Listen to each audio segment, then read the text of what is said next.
Saba Oromoo ayyuu gootee duudhamne seenaan dhaloota fadarbu akkan banne akkan dagatamne.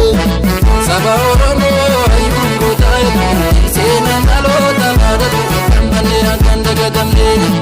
Maaloo lammii koo Furtuu hiikaa baatiffaa maaloo lammii koo Furtii gabiir obaraatiffaa maaloo lammii koo Furtuu hiikaa dhiyaa maaloo lammii koo Walta ijoollee nuruuniyaa maaloo lammii koo Furtuu hiikni gidduu galaa maaloo lammii koo Simsi tokkummaa tunu balaa maaloo lammii koo Furtuu hiikni geessa balaa maaloo lammii koo Hamba'ee hiikni fannoo galaa maaloo lammii koo Bukkiti hundeetti alaka anuufi madurra saba koo balleessite maqaa.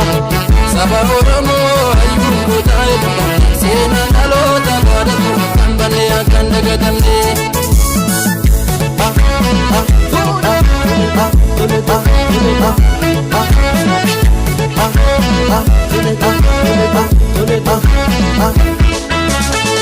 Yeroo dhabee beekayi baanturratti dhafiina dhaqqabi seenaa dhajuu sarbeessaa walitti lallabi.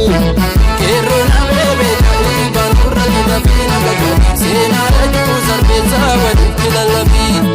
Yeroo dhabee beekayi Kan gaafa dhajane yeroo dhabee beekayi garaan na gubate yeroo dhabee beekayi rafee mul'e'ani yeroo dhabee beekayi sabni koo dhumate yeroo dhabee beekayi hin baaban dhaguma yeroo dhabee beekayi gaafa yeroo geesse yeroo dhabee beekayi hoobsiin boo'ini yeroo dhabee beekayi haati dajuu deesse yeroo dhabee beekayi baanturratti dhafiina dhaqqabi seenaa dhajuu sarbeessaa walitti lallabi. yeroo dhabee beekayi baanturratti dhafiina dhaqqabi seenaa dhajuu sarbeessaa walitti lallabi.